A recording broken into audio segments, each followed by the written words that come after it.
ಇರ್ತಕ್ಕಂಥ ಜಯಮೃತ್ಯುಂಜಯ ಸ್ವಾಮೀಜಿಗಳಿಗೆ ಈಗ ಏನು ಅಖಿಲ ಭಾರತ ಲಿಂಗಾಯತ ಪಂಚಮಸಾಲಿ ಪೀಠ ಸರ್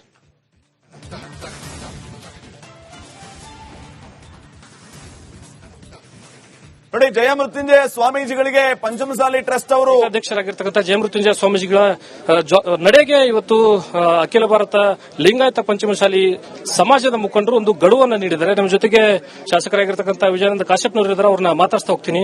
ಸರ್, ಈಗ ಸ್ವಾಮೀಜಿಗಳು ಒಂದು ವಾರ ಗಡುವು ನೀಡಿದಿರಿ, ಯಾತಕ್ಕಾಗಿ ಗಡುವು ನೀಡಿದಿರಿ? ಗಡುವಲ್ಲ, ನಾವು ಅವರಿಗೆ ತಿಳುವಳಿಕೆ ಹೇಳುವಂತ ಕೆಲಸ ಆಗಿದೆ. ಅಂದ್ರೆ ಒಬ್ಬ ಗುರುಗಳು ಯಾವ ರೀತಿ ನಡಿಬೇಕು ಅನ್ನೋದು ಬಹಳ ಮುಖ್ಯವಾದಂಥದ್ದು.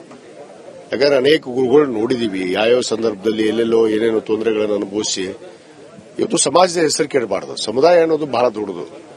ಸಮುದಾಯದ ಹೆಸರು ಕೆಡಬಾರದು ಅಂದ್ರೆ ಅಲ್ಲಿ ಪೀಠದ ಗುರುಗಳಾದಂಥವ್ರು ಸರಿಯಾಗಿರಬೇಕು ಅನ್ನೋದು ನಮ್ಮೆಲ್ಲರ ಒಂದು ಧರ್ಮದರ್ಶಿಗಳ ಉದ್ದೇಶ. ಆ ಉದ್ದೇಶಗಳನ್ನು ಚರ್ಚೆ ಮಾಡಿ ಅವರಿಗೆ ಸೂಕ್ಷ್ಮವಾಗಿ ತಿಳಿಸಿದ್ವಿ. ನಾವು ಸಭೆ ಸೇರಿ ಇವರು ಅನೇಕ ವಿಚಾರಗಳಲ್ಲಿ ಏನು ಇವತ್ತು ವೈಯಕ್ತಿಕ ವಿಚಾರದಲ್ಲಿ ಇವತ್ತು ಪಾಲ್ಗೊಳ್ತಾ ಇದ್ದಾರೆ, ಅದರ ಕುರಿತು ಇವತ್ತು ಚರ್ಚೆ ಮಾಡ್ತೀವಿ.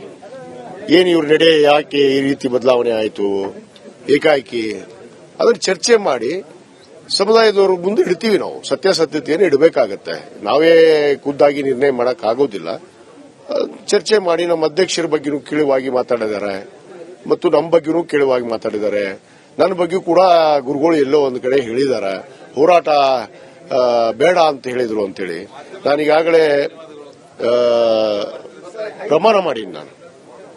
ನಮ್ಮ ಕೂಡಲ ಸಂಗಮನಾಥ ಮೇಲೆ ಪ್ರಮಾಣ ಮಾಡಿದ್ದೀನಿ. ನಾನು ಹೇಳಿದ್ದೆ ಅಂತ ಹೇಳಿ ಅವ್ರು ಏನಾದರೂ ಒಂದು ಆ ದೇವಸ್ಥಾನಕ್ಕೆ ಬಂದು ಹೇಳ್ಬಿಟ್ಲಿ, ಅವ್ರು ಹೇಳ್ದಂಗೆ ಕೇಳ್ತೀನಿ. ನಾನು ಸುಮ್ಮನೆ ಆರೋಪ ಮಾಡುವಂತದ್ದಾಗಬಾರ್ದು. ಯಾರು ಕೂಡ ಹೋರಾಟದಿಂದ ಹಿಂಸರ್ರಿ ಅಂತ ಹೇಳುವಂತ ಪ್ರಶ್ನೆನೇ ಬಂದಿಲ್ಲ. ಹೋರಾಟದಲ್ಲಿ ನಾವು ಇದೀವಿ, ಆದ್ರೆ ಅದು ಪಕ್ಷಾತೀತವಾದ ಹೋರಾಟ ಇತ್ತು. ಅದು ಒಂದು ಪಕ್ಷಕ್ಕೆ ಸೀಮಿತವಾಗಿ ಹೋರಾಟ ಪ್ರಾರಂಭ ಆದಾಗ ನಾವು ಖಂಡನೆಯನ್ನು ವ್ಯಕ್ತಪಡಿಸಿದ್ದೀವಿ. ಪಕ್ಷಾತೀತ ಹೋರಾಟ ಯಾಕೆ ಇವ್ರನ್ನ ಕರೀಲಿಲ್ಲ? ಹಾಗಾದ್ರೆ ಯಾಕೆ ಬೆಳಗಾವಿಯಲ್ಲಿ ಕರೀಲಿಲ್ಲ? ವಕೀಲರ ಪರಿಷತ್ ಮಾಡಿಕೊಂಡ್ರು. ಅದೇನು ಎತ್ತಾಳ ಒಬ್ಬನೇ ಬೇಕಾಗಿತ್ತ? ಏನು ಎತ್ತಾಳ ಒಬ್ಬನೇ ಇದ್ದ ಈ ಸಮಾಜಕ್ಕೆ? ಸಮಾಜದ ಕಟ್ಟುವಂತ ಪ್ರಾರಂಭದಿಂದ 1994ರಿಂದ ಒಂದು ಕುಟುಂಬದಲ್ಲಿ ಜನಿಸಿದ ನಾನು.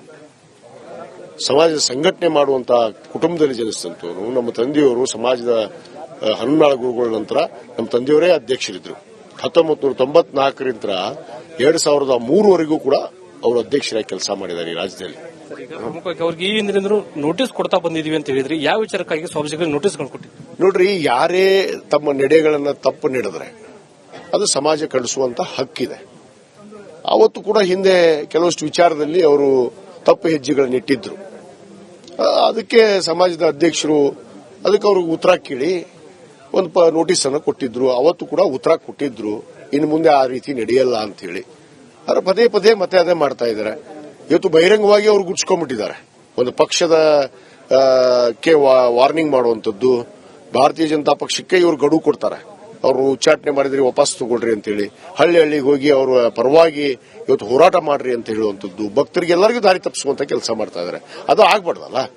ಸಮುದಾಯ ನೋಡ್ಕೊಂಡು ಕುಂದ್ರಕ್ ಆಗಲ್ಲ. ಇವನ್ನೆಲ್ಲ ಒಂದು ಪ್ರತಿಷ್ಠಾನವನ್ನು ಮಾಡಿದೀವಿ, ಅವರು ಕೂಡ ಪ್ರತಿಷ್ಠಾನದಲ್ಲಿದ್ದಾರೆ. ಆ ಪ್ರತಿಷ್ಠಾನದ ಅಡಿಯಲ್ಲಿ ಯಾವ ರೀತಿ ನಾವು ನಡಿಬೇಕು ಅನ್ನೋದು ಕೂಡ ನಾವು ಬಯಲ ಮಾಡಿದೀವಿ. ಆ ಬಯಲ ಇದ್ದಂಗೆ ನಡಿಬೇಕಲ್ಲ. ಇವ್ರು ವೈಯಕ್ತಿಕ ವಿಚಾರ ಇದ್ರೆ ಹೊರಗೆ ಹೋಗ್ಲಿ. ಒಂದು ಅಂಶವನ್ನ ವ್ಯಕ್ತಪಡಿಸಿದ್ರಿ, ಗಂಭೀರವಾದಂತಹ ಆರೋಪ ಮಾಡಿದ್ರೆ ಅವರು ವೈಯಕ್ತಿಕವಾಗಿ ಸಂಸ್ಥೆಗಳನ್ನ ಕಟ್ಟಿದ್ದಾರೆ, ಕಾಲೇಜುಗಳನ್ನ ಕಟ್ಟಿದ್ದಾರೆ, ಜೊತೆಗೆ 2D 2C ವಿಚಾರದಲ್ಲಿ ಡೀಲ್ ಮಾಡ್ಕೊಂಡಿದ್ದಾರೆ. ಏನ್ ಡೀಲ್ ಆಗಿದೆ? ಕೆಲವಷ್ಟು ಆಗಿದೆ. ಅದನ್ನೇ ನಾನು ಸಮಾಜದ ನಮ್ಮ ಹಿರಿಯರಿಗೆ ಗಮನಕ್ಕೆ ತರ್ತೀನಿ. ಅವರು ಎಲ್ಲೆಲ್ಲಿ ಸಂಸ್ಥೆ ಕಟ್ಟಿದ್ದಾರೆ, ಯಾವ ರೀತಿ ನಡೆಸಿದ್ದಾರೆ, ಯಾರ ಹೆಸರಲ್ಲಿ ನಡೆಸಿದ್ದಾರೆ, ಇವ್ರ ಮನೆಗಳು ಎಲ್ಲೆಲ್ಲಿ ಮಾಡಿದ್ದಾರೆ, ಅವು ಗೊತ್ತದಾವ್. ಎಲ್ಲವನ್ನ ಪೂರಾ ಬಿಚ್ಚಿಡ್ತೀವಿ. ಅದು ಸಂದರ್ಭ ಬರುತ್ತೆ, ನಾನು ಬಿಚ್ಚಿಡ್ತೀನಿ. ಇವರು ಕೊನೆಯದಾಗಿ ಸ್ವಾಮೀಜಿಗಳಿಗೆ ಯಾವ ರೀತಿ ಗಡುವು ಸರ್? ನೋಡಿ, ನಾಯಿ ನರಿ ಕುನ್ನಿಗಳಿಂದ ಮಾತಾಡಿಸುವಂತದ್ದು ಬಿಡಬೇಕು.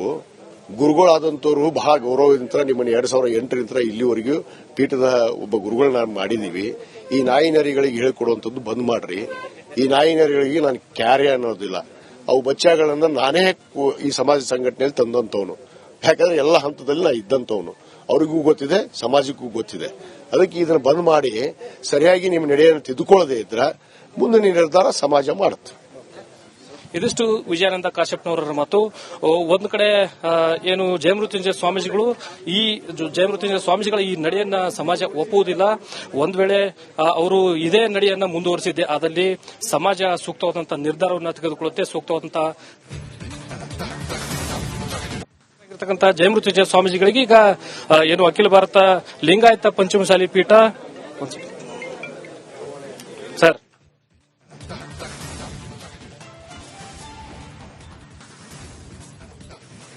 ನೋಡಿ, ಜಯಮೃತ್ಯುಂಜಯ ಸ್ವಾಮೀಜಿಗಳಿಗೆ ಪಂಚಮಸಾಲಿ ಟ್ರಸ್ಟ್ ಅವರು ಅಧ್ಯಕ್ಷರಾಗಿರ್ತಕ್ಕಂಥ ಜಯಮೃತ್ಯುಂಜಯ ಸ್ವಾಮೀಜಿಗಳ ನಡೆಗೆ ಇವತ್ತು ಅಖಿಲ ಭಾರತ ಲಿಂಗಾಯತ ಪಂಚಮಸಾಲಿ ಸಮಾಜದ ಮುಖಂಡರು ಒಂದು ಗಡುವನ್ನು ನೀಡಿದ್ದಾರೆ. ನಮ್ಮ ಜೊತೆಗೆ ಶಾಸಕರಾಗಿರ್ತಕ್ಕಂಥ ವಿಜಯಾನಂದ ಕಾಶ್ಯಪ್ನವರು ಇದ್ದಾರೆ, ಅವ್ರನ್ನ ಮಾತಾಡ್ತಾ ಹೋಗ್ತೀನಿ. ಸರ್, ಈಗ ಸ್ವಾಮೀಜಿಗಳಿಗೆ ಒಂದು ವಾರ ಗಡುವು ನೀಡಿದಿರಿ, ಯಾತಕ್ಕಾಗಿ ಗಡುವು ನೀಡಿದಿರಿ? ಗಡುವಲ್ಲ, ನಾವು ಅವರಿಗೆ ತಿಳುವಳಿಕೆ ಹೇಳುವಂತ ಕೆಲಸ ಆಗಿದೆ. ಅಂದ್ರೆ ಒಬ್ಬ ಗುರುಗಳು ಯಾವ ರೀತಿ ನಡಿಬೇಕು ಅನ್ನೋದು ಬಹಳ ಮುಖ್ಯವಾದಂಥದ್ದು. ಯಾಕಂದ್ರೆ ಅನೇಕ ಗುರುಗಳು ನೋಡಿದೀವಿ, ಯಾವ್ಯಾವ ಸಂದರ್ಭದಲ್ಲಿ ಎಲ್ಲೆಲ್ಲೋ ಏನೇನೋ ತೊಂದರೆಗಳನ್ನು ಅನುಭವಿಸಿ ಇವತ್ತು ಸಮಾಜದ ಹೆಸರು ಕೆಡಬಾರದು. ಸಮುದಾಯ ಅನ್ನೋದು ಬಹಳ ದೊಡ್ಡದು. ಸಮುದಾಯದ ಹೆಸರು ಕೆಡಬಾರದು ಅಂದ್ರೆ ಅಲ್ಲಿ ಪೀಠದ ಗುರುಗಳಾದಂಥವ್ರು ಸರಿಯಾಗಿರಬೇಕು ಅನ್ನೋದು ನಮ್ಮೆಲ್ಲರ ಒಂದು ಧರ್ಮದರ್ಶಿಗಳ ಉದ್ದೇಶ. ಆ ಉದ್ದೇಶಗಳನ್ನು ಚರ್ಚೆ ಮಾಡಿ ಅವರಿಗೆ ಸೂಕ್ಷ್ಮವಾಗಿ ತಿಳಿಸಿದೀವಿ. ನಾವು ಸಭೆ ಸೇರಿ ಇವರು ಅನೇಕ ವಿಚಾರಗಳಲ್ಲಿ ಏನು ಇವತ್ತು ವೈಯಕ್ತಿಕ ವಿಚಾರದಲ್ಲಿ ಇವತ್ತು ಪಾಲ್ಗೊಳ್ತಾ ಇದ್ದಾರೆ, ಅದರ ಕುರಿತು ಇವತ್ತು ಚರ್ಚೆ ಮಾಡ್ತೀವಿ. ಏನು ಇವ್ರ ನಡೆ ಯಾಕೆ ಈ ರೀತಿ ಬದಲಾವಣೆ ಆಯಿತು ಏಕಾಏಕಿ, ಅದನ್ನ ಚರ್ಚೆ ಮಾಡಿ ಸಮುದಾಯದವರು ಮುಂದೆ ಇಡ್ತೀವಿ. ನಾವು ಸತ್ಯಾಸತ್ಯತೆಯನ್ನು ಇಡಬೇಕಾಗತ್ತೆ. ನಾವೇ ಖುದ್ದಾಗಿ ನಿರ್ಣಯ ಮಾಡಕ್ ಆಗೋದಿಲ್ಲ. ಚರ್ಚೆ ಮಾಡಿ ನಮ್ಮ ಅಧ್ಯಕ್ಷರ ಬಗ್ಗೆನೂ ಕೀಳುವಾಗಿ ಮಾತಾಡಿದ್ದಾರೆ ಮತ್ತು ನಮ್ಮ ಬಗ್ಗೆನೂ ಕೀಳುವಾಗಿ ಮಾತಾಡಿದ್ದಾರೆ. ನನ್ನ ಬಗ್ಗೆ ಕೂಡ ಗುರುಗಳು ಎಲ್ಲೋ ಒಂದು ಕಡೆ ಹೇಳಿದ್ದಾರೆ, ಹೋರಾಟ ಬೇಡ ಅಂತ ಹೇಳಿದ್ರು ಅಂತೇಳಿ. ನಾನೀಗಾಗಲೇ ಪ್ರಮಾಣ ಮಾಡಿದ್ದೀನಿ. ನಮ್ಮ ಕೂಡಲ ಸಂಗಮನಾಥ ಮೇಲೆ ಪ್ರಮಾಣ ಮಾಡಿದ್ದೀನಿ. ನಾನು ಹೇಳಿದ್ದೆ ಅಂತ ಹೇಳಿ ಅವ್ರು ಏನಾದರೂ ಒಂದು ಆ ದೇವಸ್ಥಾನಕ್ಕೆ ಬಂದು ಹೇಳ್ಬಿಟ್ಲಿ, ಅವ್ರು ಹೇಳ್ದಂಗೆ ಕೇಳ್ತೀನಿ. ನಾನು ಸುಮ್ಮನೆ ಆರೋಪ ಮಾಡುವಂತದ್ದಾಗಬಾರ್ದು. ಯಾರು ಕೂಡ ಹೋರಾಟದಿಂದ ಹಿಂಸರ್ರಿ ಅಂತ ಹೇಳುವಂತ ಪ್ರಶ್ನೆನೇ ಬಂದಿಲ್ಲ. ಹೋರಾಟದಲ್ಲಿ ನಾವು ಇದೀವಿ, ಆದ್ರೆ ಅದು ಪಕ್ಷಾತೀತವಾದ ಹೋರಾಟ ಇತ್ತು. ಅದು ಒಂದು ಪಕ್ಷಕ್ಕೆ ಸೀಮಿತವಾಗಿ ಹೋರಾಟ ಪ್ರಾರಂಭ ಆದಾಗ ನಾವು ಖಂಡನೆಯನ್ನು ವ್ಯಕ್ತಪಡಿಸಿದ್ದೀವಿ.